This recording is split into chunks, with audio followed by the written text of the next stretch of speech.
went to visit a friend in Toronto, a classmate from theological school. She lived in Cabbagetown, a part of the city I had never visited before. Part of her ministry was a commitment to live among the poor and to cultivate relationships within that area. I was on my way to visit her, and she had given me directions to her apartment, but on my way there, I got turned around and I couldn't find it. I phoned her to say that I was lost.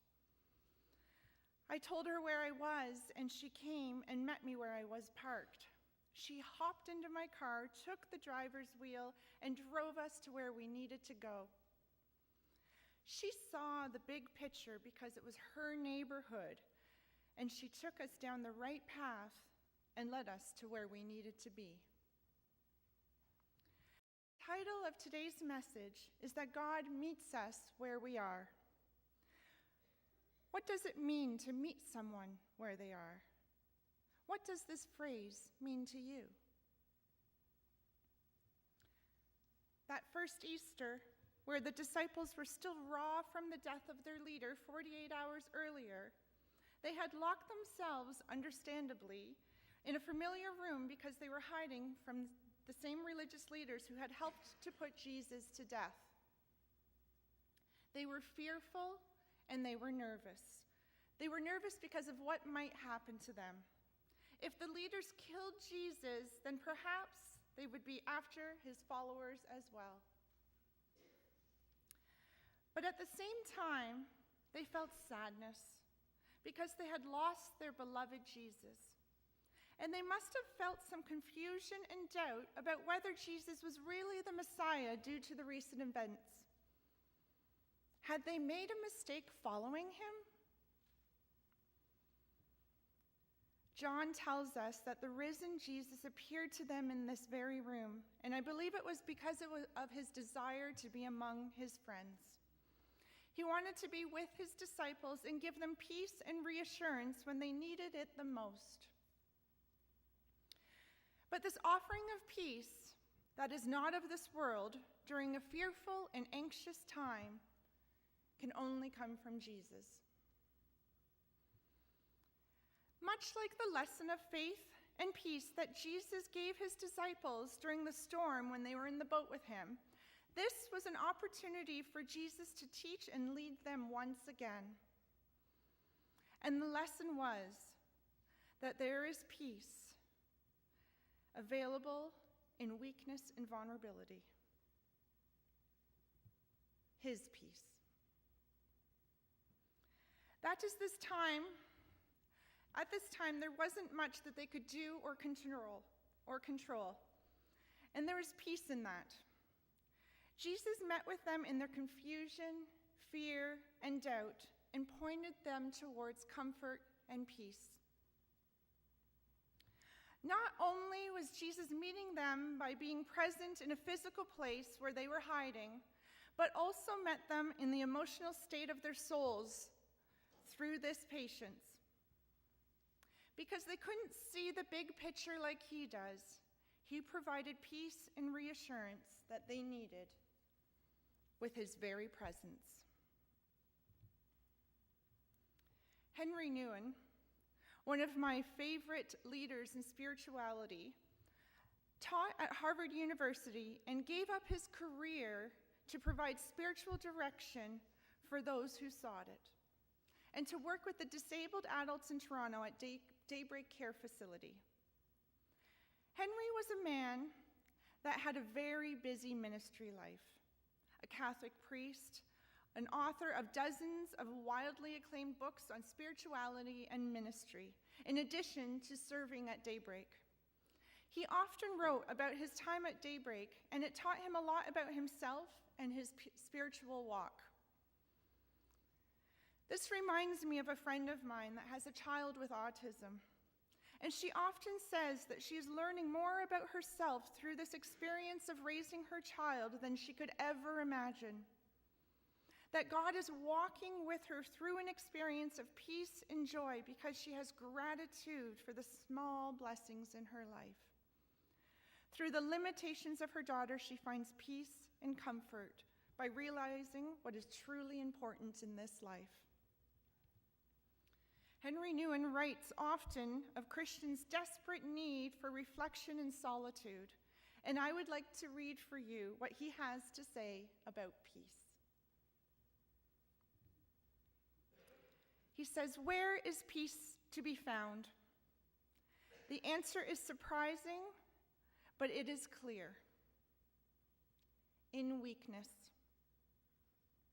Few people are telling us this truth, but there is a peace to be found in our own weakness, in those places of our hearts where we feel most broken, most insecure, most in agony, and most afraid. Why there? Because in our weakness, our familiar ways of controlling and manipulating our world are being stripped away, and we are forced to let go from doing much, thinking much, and relying on our own self-sufficiency. Right there, where we are most vulnerable, the peace that is not of this world is mysteriously hidden. There are times when fear or turmoil becomes so great that we are left with no choice but to pare down and truly assess what is in our control and what is not. Oftentimes, we have to be in a place where we can accept the situation, and all we can do is let go and let God. And there is peace in that. Many, many years ago, it was a dark and rainy evening, early spring, so the roads weren't quite cleared up yet. My husband and I were driving up a hill in his small convertible sports car. He lost control of the car. As it spun to the left and then circled to the right, it felt like we were flying in the car because it felt so smooth as it spun. We were likely airborne. And I remember, as it was happening, I just leaned my head back on the headrest, closed my eyes, and thought to myself, well, what will be, will be. There's nothing I can do right now. I just had to let go and let God take this one. Eventually, we slid down the ditch backwards and hit the hydro pole. Thankfully, nobody was hurt. This is where you find that peace that surpasses all understanding. It was a feeling like God had taken his hand on the car and placed it exactly where it would be safe and sound. God met me in that place and provided peace. The gospel writer, John, tells us about a disciple named Thomas in this passage, and many people have nicknamed him Doubting Thomas. When Jesus first appeared to the disciples, Thomas was not there. He could have been absent for many reasons. We don't know where he was. So the others told Thomas about how Jesus had appeared to them. But he didn't believe what they had said, and he made a bold statement that he needed to see the scars on his hands and feet to believe it. That's how he came to the nickname of Doubting Thomas. A few days later, Jesus met with him. He made a point of visiting the disciples once again in the locked room, but this time when Thomas was present. He offered them peace, and he showed Thomas the scars on his hands and feet.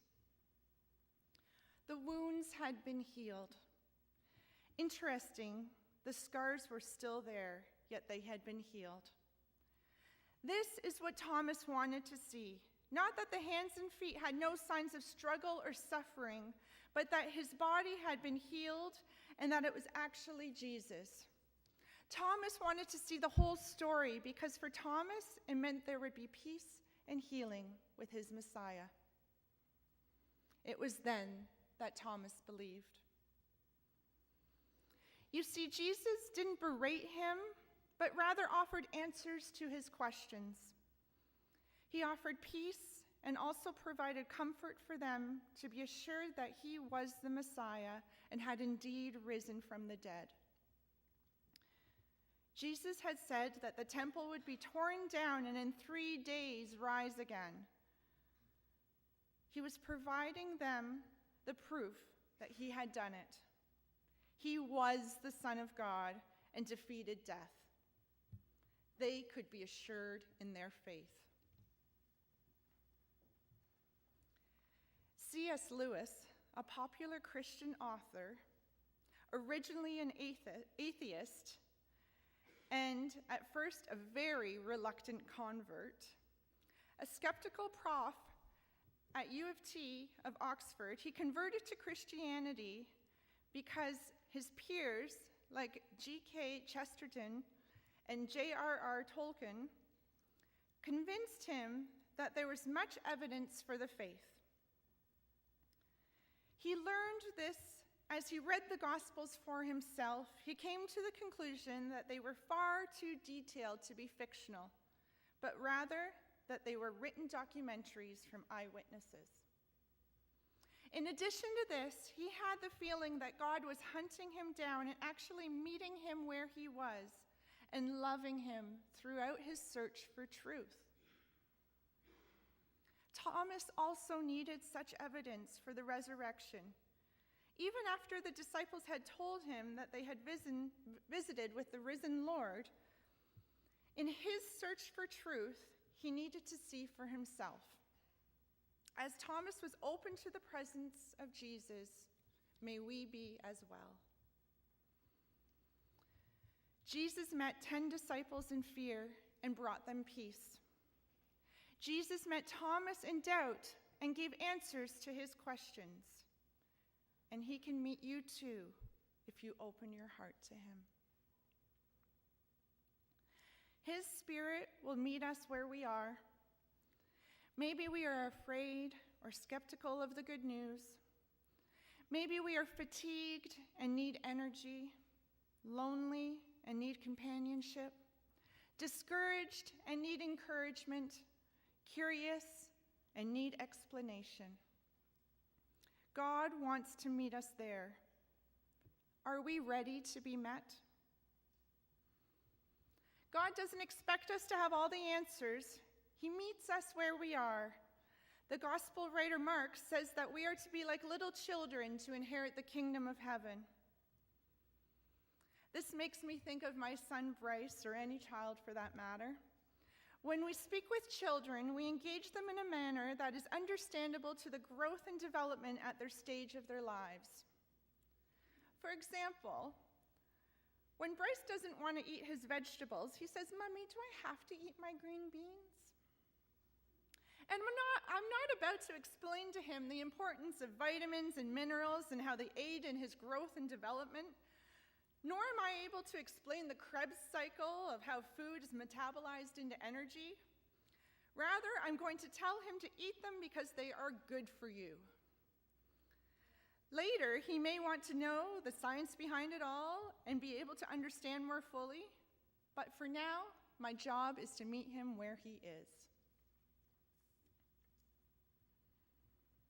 Today's passage is about Jesus meeting with his disciples and understanding their doubts and fears. It's about Jesus putting himself in their shoes and meeting them where they are in their faith. But in the midst of doubts and fears, Jesus shares with them that faith will provide peace.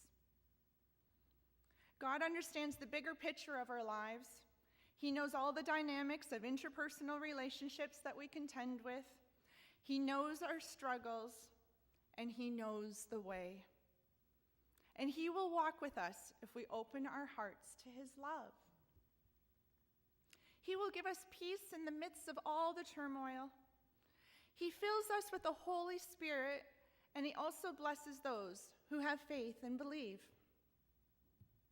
In Jesus, God came down to our level and came into this world a very humble way. He experienced humanity to the fullest. He met his people where they are. He became poor with the poor, weak with the weak, and rejected with the rejected. Jesus was alongside the broken, meeting them in their time of need. When I was lost in Cabbagetown, I allowed my classmate to take the wheel of my car and drive us to where we needed to go. It was because it was her stomping ground. She knew it better than I, and I trusted that she knew the way much better than I ever could. And I wasn't all that far away, not as lost as I thought I was. What a better person to give the wheel than to our Creator, because this is His stomping ground. He made it. Allow Him to meet you where you are today, and allow Him to take you down the path of life, and you will find a peace that surpasses all understanding.